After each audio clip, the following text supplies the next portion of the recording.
सत श्री अकाल, मैं डॉक्टर पंदेर। इस प्रेजेंटेशन दे विच असीं समझांगे कि रोटेटर कफ टीयर या मोढे की तनी का फट जाना की हुंदा है, स्लैप टीयर या सुपीरियर लैब्रम टीयर जिहड़े हुंदे ने ओह की हुंदे ने, ते सब एक्रोमियल इंपिंजमेंट की चीज़ है। यह तीनों बीमारियां अक्सर मोढे दे विच इकट्ठियां पाईयां जांदियां ने ते एक मुख कारण हैं मोढे दे जोड़ दे विच दर्द पैदा करन दा। दर्द किसी भी तरह शुरू हो सकती है। कई बारी एक्सीडेंट दे विच किते बांह नूं झटका लग जाए तां भी rotator cuff tear, slap tear अते इंपिंजमेंट होनी शुरू हो जाती है। पर आम तौर पर यह मोढे की दुरवरतों नाल, कुछ कुदरती तौर पर मोढे की बनावट इस तरह होने करके ते वधदी उम्र दे नाल जदों तणियां ते रगड़ पै के तणियां घस जांदियां ने तां तणियां दे फट जाण करके दर्द हुंदी है। असीं पहलां देखांगे मोढे दे जोड़ दी बनतर, फिर असीं इन्हां बीमारियां बारे समझांगे कि यह किस किस तरह नाल इंजरीज हुंदियां ने, ते कुछ हिस्सा असीं समझांगे कि स्पोर्ट्स पर्सनल दे विच स्लैप टीयर या रोटेटर कफ टीयर क्यों होंदे ने। स्विमर्स शोल्डर एक बड़ी कॉमन प्रॉब्लम है जिहदे विच के तैराकी करन वालियां खास करके, पर किसी भी बंदे दे जिहदी हरकत बांह नूं वार-वार इदां घुमाउंदी होवे, रगड़ पै के ही रोटेटर कफ फट जांदा है। स्लैप टीयर फिर काफ़ी तरह के स्पोर्ट्स इंजरी दे विच पाया जाता है। जिस तरह वॉलीबॉल के प्लेयर जदों इदां स्मैश मारते हैं उहदे विच उन्हां दे स्लैप टीयर होने के काफ़ी चांस होंदे ने। स्विमिंग दे विच भी रोटेटर कफ ते स्लैप टीयर होंदे ने जेकर कोई पुरानी मामूली इंजरी नूं असीं इग्नोर कीता होवे। कबड्डी के प्लेयर्स दे विच भी असीं देखे ने स्लैप टीयर्स रिपेयर कीते ने। तुहानूं मैं एक पेशेंट की वीडियो भी दिखावांगा जिहदा टाइप 4 सुपीरियर लैब्रम टीयर सीगा, ते वो मुंडे नूं तकलीफ यही सी कि जदों भी बांह इदां पिछे नूं करदा सी उहदे मोढे 'च दर्द हुंदी सी, पर किसी भी बंदे ने उहनूं इस प्रॉब्लम का हल नहीं दस्सिया। ते उहनूं किसी ने कह देना टेपां लवा लै, किसी ने कह देना इहदे 'च मालिश करया करो। बड़ी जगह तो उन्हें मालिश करवाई, टीके भरवाए, पर जदों कोई गल ना बनी तो साडे कोल आया, असीं उहदी MRI करके देखी, उहदे सुपीरियर लैब्रम टीयर सीगा। अखीर दे विच असीं उहदा दूरबीन दे नाल ऑपरेशन करके उहदा लैब्रम रिपेयर कीता ते हुण ओह मुंडा दोबारा कबड्डी खेडण लग गया है। मेरा नाम बलजिंदर सिंह है जी, मैं कबड्डी का प्लेयर है। मेरे खेल सट लग गई सी, एकदम मेरी बांह पिछे ਨੂੰ ਵਗ ਗਈ ਜਿੱਦਾਂ, ਤੇ ਇਹਦਾ ਪਾਟਣ ਦੀ ਆਵਾਜ਼ ਆਈ, ਸਾਰਿਆਂ ਨੂੰ ਜਿੱਦਾਂ ਲੱਗੀ ਛੱਗੀ ਵੀ ਸੁਣਿਆ। ਤੇ ਫਿਰ ਬਾਅਦ 'ਚ ਜਦੋਂ ਵੀ ਮੈਂ ਇੱਦਾਂ ਖੇਡਦਾ ਸੀਗਾ, ਮੇਰੀ ਜਦੋਂ ਬਾਂਹ ਇੱਦਾਂ ਝਟਕਾ ਲੱਗਦਾ ਸੀ ਉਦੋਂ ਹੀ ਜਿੱਦਾਂ ਮੇਰੇ ਮੋਢਾ ਬਾਹਰ ਆਉਣ ਕਰਦਾ ਸੀਗਾ। ਤੇ ਮੈਂ ਹੁਣ ਦੂਰਬੀਨ ਆਪਰੇਸ਼ਨ ਕਰਵਾਇਆ ਜੀ, ਤੇ ਹੁਣ ਜਿੱਦਾਂ ਹੁਣ ਜਿਹੜਾ ਮੈਂ ਠੀਕ ਹਾਂ, ਹੁਣ ਸਹੀ ਹੈ ਜੀ ਸਾਰਾ ਕੁਛ। ਜਿਹੜਾ ਮਾਸ ਫਟਿਆ ਸੀ ਉਹ ਐਂਕਰ ਪਾ ਕੇ ਰਿਪੇਅਰ ਕੀਤਾ? ਹਾਂਜੀ, ਐਂਕਰ ਪਾ ਕੇ ਰਿਪੇਅਰ ਕੀਤਾ ਜੀ। Thank you. ਹੁਣ ਆਪਾਂ ਜਿਹੜਾ ਸਕਰੀਨ ਤੇ ਦੇਖ ਰਹੇ ਹਾਂ, ਅਸੀਂ ਮੋਢੇ ਦੇ ਜੋੜ ਨੂੰ ਵਾਰੀ-ਵਾਰੀ ਅੰਦਰ ਬਾਹਰ ਨੂੰ ਘੁਮਾ ਕੇ ਦਿਖਾਇਆ ਤੇ ਇਹ 4-5 ਮਸਲਸ ਜਿਹੜੇ ਲਾਲ ਰੰਗ ਦੇ ਤੁਸੀਂ ਦੇਖ ਰਹੇ ਹੋ, ਇਹ ਇਕੱਠੇ ਆਪਸ ਦੇ ਵਿੱਚ ਜੁੜ ਕੇ ਇੱਕ ਸਾਂਝੀ ਤਣੀ ਬਣਾਉਂਦੇ ਨੇ ਜਿਹਨੂੰ ਅਸੀਂ ਰੋਟੇਟਰ ਕਫ ਕਹਿੰਦੇ ਆ।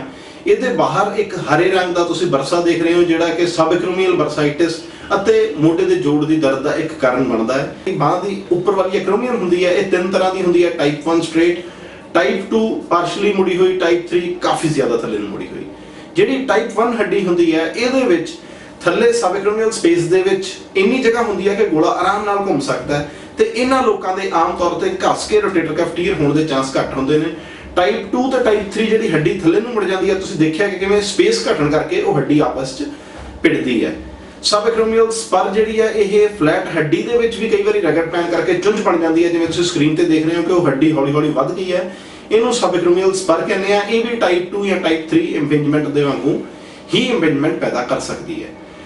सो हुण असीं देख रहे हैं कि टाइप 3 जिहड़ी एक्रोमियन है उहदे विच जदों पेशेंट वारी-वारी इदां बांह उपर चकदा है, जिवें तुसीं अपनी स्क्रीन ते देख रहे हो कि वो जिल्ली जिहड़ी है वो थल्ले रगड़ खा रही है, ते असीं लाल रंग नाल दर्शाया है कि वारी-वारी उत्थे सोज पै रही है। यही सोच है जिहड़ी अक्सर दर्द का कारण बनती है। ये समझण तो बाद हुण आपां पहलां एक दूरबीन दे नाल मोढे दे जोड़ दा ऑपरेशन देख रहे हैं, जिहदे विच तुसीं देख रहे हो काफ़ी ज़्यादा लालगी है लॉन्ग हेड ऑफ बाइसेप्स के आले दुआले ते सुपीरियर लैब्रल टीयर या स्लैप टीयर के आले दुआले। तुसीं देख पा रहे हो स्क्रीन ते सुपीरियर लैब्रल टीयर के किस तरह जिहड़ा लॉन्ग हेड ऑफ बाइसेप्स हैगा इहदी जड़ अनस्टेबल हुई है। असीं उहनूं प्रोब नाल अगे पिछे नूं हिला रहे हैं ते ओह हिल रही है। कंपैरिजन वास्ते आह दूजे मोढे दा नॉर्मल जोड़ असीं दिखाया है, ਉਹੀ जड़ देखो कितनी स्टेबली थले लगी हुई है कि वो हिलदी नहीं है। दोनों इक्को बारी इकट्ठियां स्क्रीन ते सज्जे पासे फटिया होया ते खब्बे पासे नॉर्मल लैब्रम। फटिया होया रोटेटर कफ आपां दूरबीन दे नाल देख पा रहे हैं कि मोढे दी हड्डी दा गोला अते फटिया होया रोटेटर कफ दिख रहा सी। कंपैरिजन लई दूजी साइड दे मोढे दा तुहानूं नॉर्मल जोड़ दिखाया है। तुसीं देखो किस तरह रोटेटर कफ ਥੱਲੇ ਬਾਹ ਵਾਲੀ ਹੱਡੀ ਦੇ ਉੱਪਰ ਚੰਗੀ ਤਰ੍ਹਾਂ ਚਿਪਕਿਆ ਹੋਇਆ ਹੈ ਤੇ ਪ੍ਰੋਪਰਲੀ ਸਟੇਬਲ ਹੈ। ਇੱਥੇ ਥੋੜੀ ਜਿਹੀ ਸਾਨੂੰ ਫਰੇਮ ਦਿਖ ਰਹੀ ਹੈ ਰੋਟੇਟਰ ਕਫ ਦੇ ਵਿੱਚ, ਜਿਹੜੀ ਕਿ ਮਾਮੂਲੀ ਸਬਐਕਰੋਮੀਅਲ ਇੰਪਿੰਜਮੈਂਟ ਕਾਰਨ ਹੋ ਸਕਦੀ ਹੈ। ਤੇ ਆਪਾਂ ਆਹ ਫੇਰ ਕੰਪੈਰੀਜ਼ਨ ਕਰ ਰਹੇ ਹਾਂ ਸਕਰੀਨ ਤੇ, ਸੱਜੇ ਪਾਸੇ ਨਾਰਮਲ ਰੋਟੇਟਰ ਕਫ, ਖੱਬੇ ਪਾਸੇ ਫਟਿਆ ਹੋਇਆ ਰੋਟੇਟਰ ਕਫ। ਦੁਬਾਰਾ ਤੋਂ ਅਸੀਂ ਪੈਥੋਲੋਜੀਕਲ ਜਾਂ ਆਪਰੇਸ਼ਨ ਵਾਲੇ ਮੋਢੇ ਦੇ ਵਿੱਚ ਆ ਗਏ ਹਾਂ। ਤੁਸੀਂ ਦੇਖ ਰਹੇ ਸੀ ਕਿ ਪਿਛਲੇ ਪਾਸਿਓਂ ਕਿਸ ਤਰ੍ਹਾਂ ਵਧੀਆ ਜੁੜਿਆ ਹੋਇਆ ਸੀ, ਪਰ ਐਂਟੀਰੀਅਰਲੀ ਰੋਟੇਟਰ ਕਫ ਫਟਿਆ ਹੋਇਆ ਹੈ। ਹੁਣ ਆਪਾਂ ਇੱਕ ਐਨੀਮੇਸ਼ਨ ਦੇਖਦੇ ਹਾਂ ਜਿਹਦੇ ਵਿੱਚ ਅਸੀਂ ਦਰਸਾਇਆ ਹੈ ਕਿ ਜਿਹੜਾ ਸਲੈਪ ਟੀਅਰ ਹੈ ਉਹਨੂੰ ਕਿਸ ਤਰ੍ਹਾਂ ਰਿਪੇਅਰ ਕੀਤਾ ਜਾਂਦਾ ਹੈ। ਤੁਸੀਂ ਦੇਖ ਪਾ ਰਹੇ ਹੋ ਸਪੀਰੀਅਰਲੀ ਲੈਬਰਮ ਫਟਿਆ ਹੋਇਆ, ਤੇ ਇਹ ਕੈਨੂਲੇ ਦੇ ਵਿੱਚੋਂ ਇੱਕ ਪ੍ਰੋਬ ਆ ਕੇ ਉਹਦੇ ਵਿੱਚ ਅਸੀਂ ਹੋਲ ਕੀਤੀ ਹੈ ਜਿੱਥੇ ਅਸੀਂ ਹੁਣ ਆਪਣਾ ਐਂਕਰ ਪਲੇਸ ਕਰਾਂਗੇ। ਪਹਿਲਾ ਜਿਹੜਾ ਸੂਚਰ ਹੈ ਤੁਸੀਂ ਦੇਖੋ ਵੀ ਅਸੀਂ ਉਹਨੂੰ ਅੱਗੇ ਵਾਲੇ ਪਾਸਿਓਂ ਪਾ ਕੇ ਬੰਨ੍ਹ ਦਿੱਤਾ ਹੈ, ਜੋ ਕਿ ਐਕਚੁਅਲੀ ਮੋਢੇ ਦੀ ਪੋਸਟੀਰੀਅਰ ਸਾਈਡ ਹੈ। ਇਸੇ ਤਰ੍ਹਾਂ ਦੂਜੇ ਸੂਚਰ ਨੂੰ ਅਸੀਂ ਪਿੱਛੇ ਵਾਲੇ ਪਾਸਿਓਂ ਪਾ ਕੇ ਬੰਨ੍ਹ ਦਿੱਤਾ ਹੈ। ਜਦੋਂ ਦੋਨੇ ਪਾਸਿਓਂ ਪ੍ਰੋਪਰਲੀ ਬੰਨ੍ਹ ਦਿੱਤਾ ਜਾਵੇ, ਕਿਸ ਤਰ੍ਹਾਂ ਉਹ ਜਿਹੜੀ ਜੜ ਫਟੀ ਹੋਈ ਸੀ ਉਹਨੂੰ ਤੁਸੀਂ ਦੇਖਿਆ ਵੀ ਅਸੀਂ ਥੱਲੇ ਫਿਕਸ ਕਰ ਦਿੱਤਾ। ਹੁਣ ਆਪਾਂ ਅਸਲੀ ਆਪਰੇਸ਼ਨ ਦੇ ਵਿੱਚ ਆ ਗਏ ਹਾਂ। ਫਟਿਆ ਹੋਇਆ ਲੈਬਰਮ ਅਸੀਂ ਉਹਨੂੰ ਪ੍ਰੋਪਰਲੀ ਡਿਬਰਾਈਡ ਕਰ ਰਹੇ ਹਾਂ। ਤੁਸੀਂ ਦੇਖੋ ਕਿਸ ਤਰ੍ਹਾਂ ਥੱਲੋਂ ਰॉ ਬੋਨ ਜਾਂ ਕੱਚੀ ਹੱਡੀ ਸਾਨੂੰ ਦਿਖ ਰਹੀ ਹੈ। ਇਹ ਸੂਚਰ ਐਂਕਰ, ਉਹਨੂੰ ਪੋਲਾ ਜਿਹਾ ਟੈਪ ਕੀਤਾ, ਉਹਨੇ ਹੱਡੀ ਦੇ ਵਿੱਚ ਪਕੜ ਬਣਾ ਲਈ ਹੈ ਤੇ ਐਂਕਰ ਨੂੰ ਅਸੀਂ ਉਸੇ ਜਗ੍ਹਾ ਦੇ ਉੱਪਰ ਟਾਈਟ ਕਰ ਦਿੱਤਾ।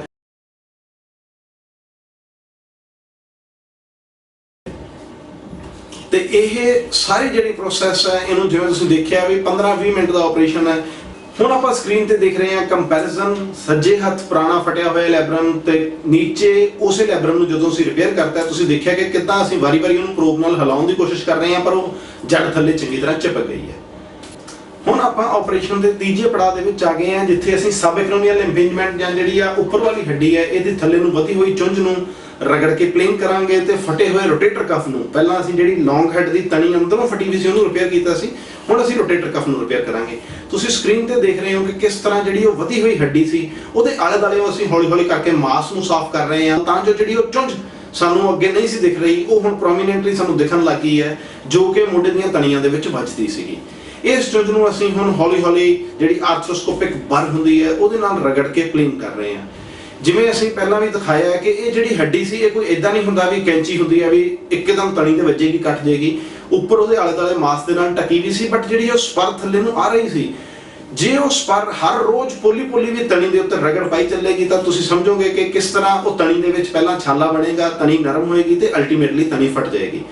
ਜੇ ਸੇਮ ਚੀਜ਼ ਅਸੀਂ ਕਹਿੰਦੇ ਆ ਵੀ ਜਿਵੇਂ ਅਸੀਂ ਤੰਗ ਜੁੱਤੀ ਪਾਈ ਹੋਵੇ, ਉਹ ਪਾਉਂਦੇ ਸਾਰ ਪੈਰ ਦੇ ਵਿੱਚ ਜ਼ਖਮ ਨਹੀਂ ਕਰਦੀ, ਪਰ ਜੇ ਉਹਨੂੰ ਪਾ ਕੇ ਕੁਝ ਮੀਲ ਵਾਟ ਤੁਰਿਆ ਜਾਵੇ ਤੇ ਜਿੱਥੋਂ ਉਹ ਚੁੱਭਦੀ ਹੁੰਦੀ ਹੈ ਉੱਥੇ ਮਾਸ 'ਚ ਰਗੜ ਕੇ ਛਾਲਾ ਕਰ ਦਿੰਦੀ ਹੈ।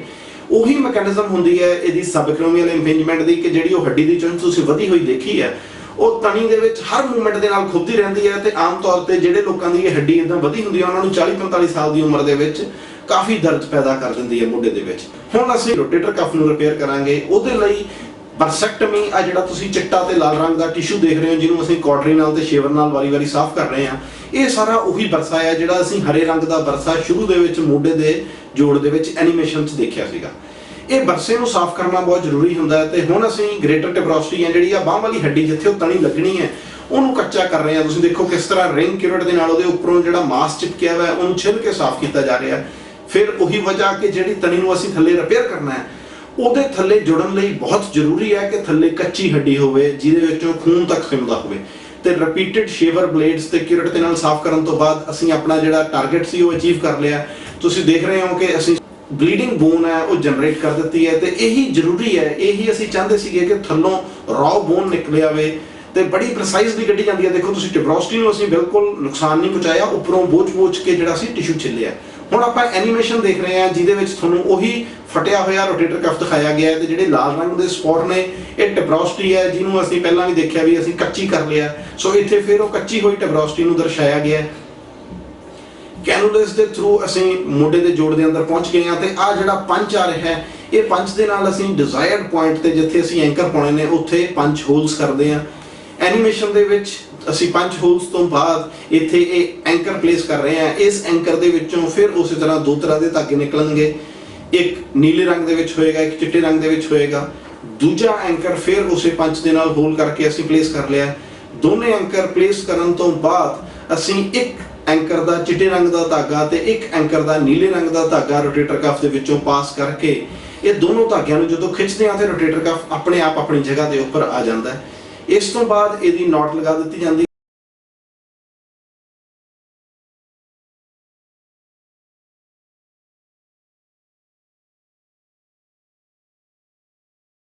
ਇਹ ਹੁਣ ਆਪਾਂ ਅਸਲੀ ਵੀਡੀਓ ਦੇਖ ਰਹੇ ਹਾਂ, ਜਿਹਦੇ ਵਿੱਚ ਤੁਸੀਂ ਦੇਖ ਰਹੇ ਹੋ ਕਿ ਰੋਟੇਟਰ ਕਫ ਦੇ ਵਿੱਚੋਂ ਅਸੀਂ ਈਜ਼ੀ ਪਾਸ ਦੇ ਨਾਲ ਰਿਲੇ ਸੂਚਰ ਪਾਸ ਕੀਤਾ। ਇਹ ਕਾਲੇ ਰੰਗ ਦਾ ਜਿਹੜਾ ਧਾਗਾ ਇਹਨੂੰ ਅਸੀਂ ਰਿਲੇ ਸੂਚਰ ਕਹਿੰਦੇ ਹਾਂ, ਕਿਉਂਕਿ ਇਹਦੇ ਨਾਲ ਅਸੀਂ ਐਂਕਰ ਦੇ ਧਾਗੇ ਟੈਂਡਨ ਦੇ ਥਰੂ ਬਾਅਦ ਚੋਂ ਖਿੱਚਾਂਗੇ, ਉਹ ਵੀ ਅਸੀਂ ਦਿਖਾਵਾਂਗੇ ਤੁਹਾਨੂੰ। ਪਹਿਲਾਂ ਅਸੀਂ ਇਹਦੀ ਇੱਕ ਐਜ ਨੂੰ ਲੇਟਰਲ ਸਾਈਡ ਤੋਂ ਬਾਹਰ ਕੱਢ ਲਿਆ, ਤੇ ਹੁਣ ਜਿਹੜਾ ਐਂਟੀਰੀਅਰਲੀ ਪਾ ਕੇ ਦੂਜਾ ਐਂਡ ਜਿਹੜਾ ਸੀਗਾ ਜਿੱਥੋਂ ਧਾਗਾ ਅੰਦਰ ਵੜਿਆ ਸੀ, ਉਸ ਐਜ ਨੂੰ ਵੀ ਬਾਹਰ ਖਿੱਚ ਕੇ ਅਸੀਂ ਰੋਟੇਟਰ ਕਫ ਨੂੰ ਖਿੱਚ ਕੇ ਦੇਖ ਰਹੇ ਹਾਂ ਕਿ ਜਿੱਥੋਂ ਅਸੀਂ ਹੱਡੀ ਕੱਚੀ ਕੀਤੀ ਹੈ ਉੱਥੇ ਤੱਕ ਰੋਟੇਟਰ ਕਫ ਆ ਵੀ ਜਾਂਦਾ ਹੈ। ਤੇ ਹੁਣ ਦੂਜਾ ਥ੍ਰੈਡ ਵੀ ਅਸੀਂ ਪਾਸ ਕਰ ਲਿਆ ਹੈ। ਤੁਸੀਂ ਸਕਰੀਨ ਦੇ ਸੈਂਟਰ 'ਚ ਦੇਖ ਰਹੇ ਹੋ ਕਿ ਕਾਲੇ ਰੰਗ ਦੇ ਧਾਗੇ ਨੂੰ ਅਸੀਂ ਫੜ ਕੇ ਬਾਹਰ ਨੂੰ ਖਿੱਚ ਰਹੇ ਹਾਂ। ਇਹ ਧਾਗੇ ਦਾ ਵੀ ਪਿੱਛੇ ਵਾਲਾ ਐਂਡ ਇੰਸਟਰੂਮੈਂਟ ਨੂੰ ਬਾਹਰ ਕੱਢਣ ਤੋਂ ਬਾਅਦ ਲਿਟਰਲੀ ਬਾਹਰ ਕੱਢ ਲਿਆ ਜਾਂਦਾ ਹੈ। ਸੋ ਹੁਣ ਸਾਡੇ ਕੋਲੇ 2 ਰਿਲੇ ਸੂਚਰ ਹੋ ਗਏ ਨੇ, ਜਿਹਦੇ ਨਾਲ ਅਸੀਂ ਰੋਟੇਟਰ ਕਫ ਨੂੰ ਰਿਪੇਅਰ ਕਰਾਂਗੇ। ਪਹਿਲਾ ਐਂਕਰ ਅਸੀਂ ਪਲੇਸ ਕਰ ਲਿਆ ਜਿੱਥੇ ਅਸੀਂ ਹੱਡੀ ਕੱਚੀ ਕੀਤੀ ਸੀ, ਉਹਦੇ ਸੈਂਟਰ ਦੇ ਵਿੱਚ। ਇਹ ਕੋਰਕਸਕਰੂ ਐਂਕਰ ਆਪਾਂ ਪਹਿਲਾਂ ਸਲੈਪ ਟੀਅਰ ਦੇ ਵਿੱਚ ਵੀ ਪੈਂਦਾ ਦੇਖਿਆ। ਇੱਥੇ ਉਹੀ ਸਲਿਪਿੰਗ ਨੋਟ ਲਗਾਈ ਜਾ ਰਹੀ ਹੈ ਤੇ ਉਹਨੇ ਰੋਟੇਟਰ ਕਫ ਨੂੰ ਖਿੱਚ ਕੇ ਆਪਣੀ ਜਗ੍ਹਾ ਤੇ ਲੈ ਆਉਂਦਾ। ਜਿਵੇਂ ਆਪਾਂ ਇੱਥੇ ਸਕਰੀਨ ਤੇ ਦੇਖ ਰਹੇ ਹਾਂ, ਸਲਿਪਿੰਗ ਨੋਟ ਨੂੰ ਜਦੋਂ ਇੱਕ ਵਾਰੀ ਅਸੀਂ ਚੰਗੀ ਤਰ੍ਹਾਂ ਟਾਈਟ ਕਰਤਾ ਹੈ ਤੇ ਰੋਟੇਟਰ ਕਫ ਜਿਹੜਾ ਸੀਗਾ ਉਹ ਆਇਨ ਐਂਕਰ ਦੇ ਉੱਪਰ ਆ ਕੇ ਹੱਡੀ ਦੇ ਉੱਪਰ, ਜਿਹੜਾ ਪਿੱਛੋਂ ਆਇਨ ਖਿੱਚ ਕੇ ਆ ਕੇ ਹੱਡੀ ਦੇ ਉੱਪਰ ਲੱਗ ਗਿਆ ਚੰਗੀ ਤਰ੍ਹਾਂ।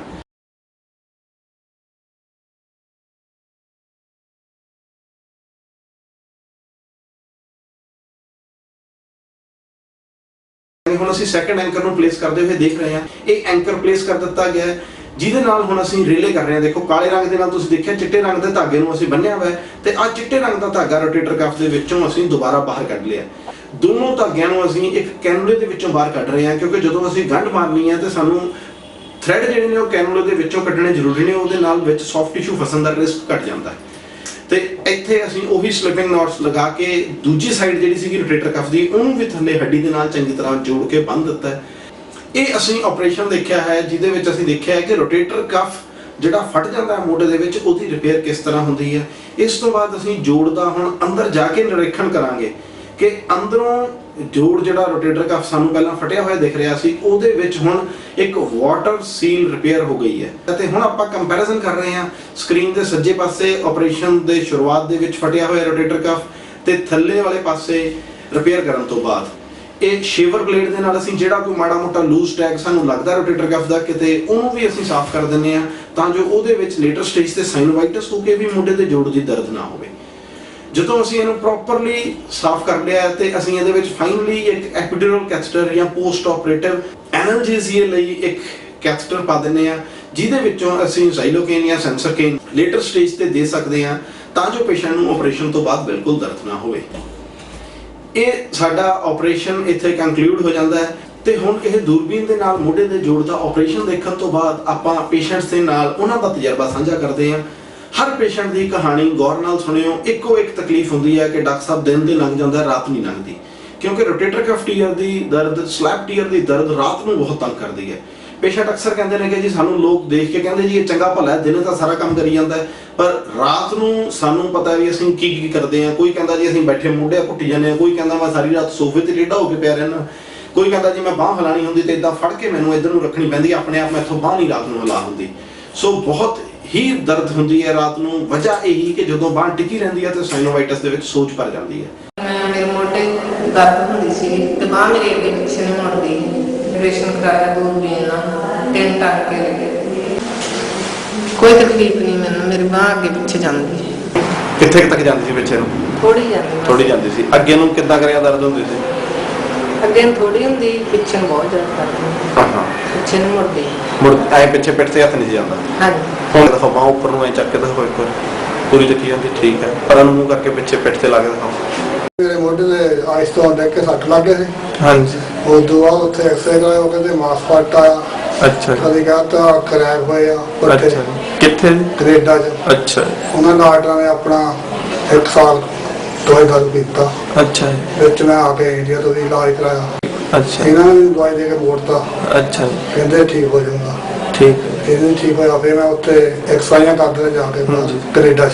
ਠੀਕ। ਫਿਰ ਇੱਥੇ ਆਇਆ ਨਹੀਂ, ਫਿਰ ਸਕੂਲ ਵਾਲੇ ਡਾਕਟਰ ਨੇ ਮੈਨੂੰ ਚੈੱਕ ਕੀਤਾ, ਇਹਨੇ ਕਿਹਾ ਸਰਜਰੀ ਕਰਵਾਉਣੀ ਪੈਣੀ ਆ।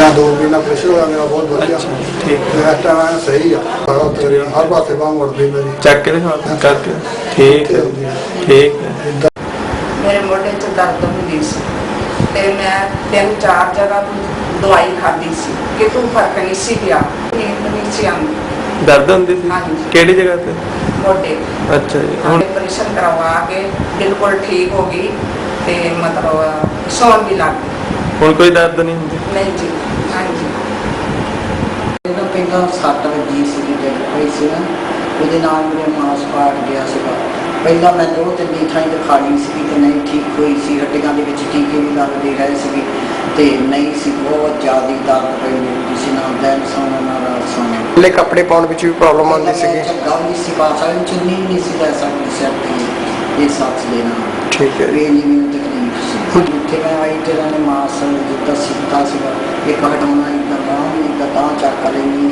ਸਾਰੇ ਇੱਦਾਂ ਚਲੇ ਜਾਂਦੀ ਹੈ ਐਸ ਹੋ ਚੱਲ ਜਾਂਦੀ ਹੈ ਐਨ ਚੱਲ ਜਾਂਦੀ ਹੈ ਹੁਣ ਮੇਰੀ ਬਾਂਹ ਬਿਲਕੁਲ ਠੀਕ ਹੋ ਗਈ ਹੁਣ ਮੈਂ ਆਪਣਾ ਚੰਗਾ ਵੀ ਪਾ ਮੈਂ ਦਰਸ਼ਨ ਸਿੰਘ ਪਿੰਡ ਕੋਕਲਪੁਰ ਦਾ ਰਹਿਣ ਵਾਲਾ ਤੇ ਮੈਂ ਪੰਜਾਬ ਪੁਲਿਸ ਵਿੱਚ ਬਤੌਰ ਹੈੱਡ ਕਾਂਸਟੇਬਲ ਡਿਊਟੀ ਕਰ ਰਿਹਾ ਤੇ ਮੇਰਾ ਮੋਢੇ ਦੇ ਵਿੱਚ ਤਕਲੀਫ ਸੀ ਜੋ ਕਿ 6-7 ਮਹੀਨੇ ਤੋਂ ਪਹਿਲਾਂ ਤੋਂ ਹੋ ਰਹੀ ਸੀ ਮੈਂ ਕਾਫੀ ਜਗ੍ਹਾ ਤੇ ਇਹਨੂੰ ਵਿਖਾਇਆ ਪਰ ਮੈਨੂੰ ਕਿਤੋਂ ਵੀ ਆਰਾਮ ਨਹੀਂ ਮਿਲਿਆ ਫਿਰ ਮੈਂ ਡਾਕਟਰ ਸਾਹਿਬ ਕੋਲ ਆਇਆ ਤੇ ਡਾਕਟਰ ਸਾਹਿਬ ਨੇ ਮੈਨੂੰ ਦੱਸਿਆ ਕਿ ਮੇਰੇ ਮੋਢੇ ਦੀਆਂ ਤਣੀਆਂ ਟੁੱਟੀਆਂ ਹੋਈਆਂ ਉਹਨਾਂ ਨੇ ਮੇਰੇ ਮੋਢੇ ਦੀ ਇਲਾਜ ਕੀਤਾ ਪਹਿਲਾਂ ਬਾਂਹ ਬਸ ਸਿਰਫ ਇੰਨੀ ਕੁ ਹਿਲਦੀ ਸੀ ਸਾਈਡ ਨੂੰ ਕਿੱਥੇ ਤੱਕ ਚੱਕੀ ਜਾਂਦੀ ਸੀ ਇੰਨੀ ਕੁ ਮਸਾ ਇੰਨੀ ਕੁ ਹਿਲਦੀ ਸੀ ਦਰਦ ਵੀ ਕਰਦਾ ਸੀ ਉਹਦੇ ਨਾਲ ਦਰਦ ਵੀ ਕਰਦਾ ਸੀ ਤੇ ਹੁਣ ਮੇਰੀ ਬਾਂਹ ਜਿਹੜੀ ਆ ਹੁਣ ਸਾਰੇ ਪਾਸੇ ਹਿਲਦੀ ਆ ਸਾਈਡ ਨੂੰ ਹਾਂ ਪੂਰੀ ਚੱਕ ਕੇ ਦਿਖਾਓ ਉੱਪਰ ਸਾਈਡ ਤੋਂ ਹਾਂ ਇਦਾਂ ਠੀਕ ਹੈ ਵੈਰੀ ਗੁੱਡ ਮੈਨੂੰ ਹੁਣ ਕੋਈ ਤਕਲੀਫ ਨਹੀਂ ਆਪਰੇਸ਼ਨ ਦੂਰਬੀਨ ਨਾਲ ਕੀਤਾ ਸੀ ਜਿਹੜੇ ਥੋੜੇ ਦਿਨਾਂ ਦੇ ਵਿੱਚ ਮੈਨੂੰ ਉਹਨਾਂ ਆਰਾਮ ਹੋ ਗਿਆ ਤੇ ਠੀਕ ਠਾਕ ਹੋ ਗਿਆ ਆ ਸਟਿਚ ਲੱਗੇ ਆ ਜਿਹੜੇ ਹਾਂਜੀ ਦੂਰਬੀਨ ਦੇ ਆਪਰੇਸ਼ਨ ਦੇ ਇਹਨੂੰ 3 ਹਫ਼ਤੇ ਲਈ ਅਸੀਂ ਇਮੋਬਿਲਾਈਜ਼ ਕਰਨ ਨੂੰ ਕਹਿੰਦੇ ਆ ਵੀ ਤੁਸੀਂ ਆਰਮਸ ਲਾਈਨਸ ਪਾ ਕੇ ਰੱਖੋ ਬਾਂਹ ਇਦਾਂ ਮਾੜੀ ਮੋਟੀ ਹਿੱਲੀ ਚੱਲੇ ਤੇ ਕੋਈ ਡਰ ਨਹੀਂ ਹੈ ਬਟ ਇਹਦੇ ਨਾਲ ਕੋਈ ਅਗਰੈਸਿਵ ਮੂਵਮੈਂਟ ਵੀ ਬਾਂਹ ਜ਼ੋਰ ਦੀ ਇਦਾਂ ਚੱਕਣੀ ਆ ਅੱਗੇ ਨਹੀਂ ਚੱਕਣੀ ਉਹ ਅਗਲੇ 3 ਹਫ਼ਤੇ ਲਈ ਅਵੋਇਡ ਕਰਨੀ ਹੈ 3 ਹਫ਼ਤੇ ਬਾਅਦ ਰੈਗੂਲਰ ਐਕਸਰਸਾਈਜ਼ ਕਰਨ ਨੂੰ ਕਿਹਾ ਜਾਂਦਾ ਹੈ 2-3 ਮਹੀਨੇ ਦੇ ਵਿੱਚ ਆਪਣੇ ਸਾਰੇ ਕੰਮ ਕਰਨ ਲੱਗ ਜਾਂਦੇ ਨੇ 3 ਹਫ਼ਤੇ ਦੇ ਦੌਰਾਨ ਵੀ ਤੁਸੀਂ ਪੈਨ ਨਾਲ ਲਿਖਣਾ ਲੈਪਟਾਪ ਤੇ ਕੰਮ ਕਰਨਾ ਇਹ ਸਾਰਾ ਕੁਝ ਕਰ ਸਕਦੇ ਹੋ ਪਰ ਗੱਡੀ ਨਹੀਂ ਚਲਾਈਦੀ ਤੇ ਕੋਈ ਜ਼ੋਰ ਵਾਲਾ ਕੰਮ ਨਹੀਂ ਕਰੀਦਾ ਰੋਟੀ ਜ਼ਰੂਰ ਤੁਸੀਂ ਤੋੜ ਕੇ ਬੁਰਕੀ ਮੂੰਹ 'ਚ ਪਾ ਸਕਦੇ ਹੋ ਜਾਂ ਪਾਣੀ ਦਾ ਗਲਾਸ ਪੀ ਸਕਦੇ ਹੋ ਇਹਨਾਂ ਚੀਜ਼ਾਂ ਦੀ ਕੋਈ ਕੰਟਰਾ ਇੰਡੀਕੇਸ਼ਨ ਨਹੀਂ ਹੁੰਦੀ ਤੇ ਕਬੱਡੀ ਵਗੈਰਾ ਜਿਹੜੀਆਂ ਕੰਟੈਕਟ ਗੇਮਸ ਨੇ ਇਹਨਾਂ ਨੂੰ ਖੇਡਣ ਲਈ ਅਸੀਂ ਕਹਿੰਦੇ ਆ ਕਿ ਘੱਟੋ ਘੱਟ 5 ਤੋਂ 6 ਮਹੀਨੇ ਦਾ ਟਾਈਮ ਚਾਹੀਦਾ ਹੈ ਰੀਜ਼ਨ ਇਹ ਹੈ ਕਿ ਜਿਹੜੀ ਤਣੀ ਅਸੀਂ ਰਿਪੇਅਰ ਕੀਤੀ ਆ ਉਹ ਤੇ 3 ਹਫ਼ਤੇ 'ਚ ਜੁੜ ਗਈ ਹੈ ਪਰ ਉਸ ਤਣੀ ਨੂੰ ਜੁੜਨ ਦੇ ਦੌਰਾਨ ਅਤੇ ਜਿਹੜੀ ਪਹਿਲਾਂ ਇੰਜਰੀ ਹੋਈ ਸੀ ਉਸ ਟਾਈਮ ਦੇ ਦੌਰਾਨ ਅਸੀਂ ਮੋਢੇ ਨੂੰ ਪ੍ਰੋਪਰਲੀ ਨਹੀਂ ਵਰਤ ਪਾਏ ਆ ਜਿਸ ਕਰਕੇ ਮੋਢੇ ਦੇ ਸਾਰੇ ਮਸਲ ਹੀ ਕਮਜ਼ੋਰ ਹੋ ਜਾਂਦੇ ਨੇ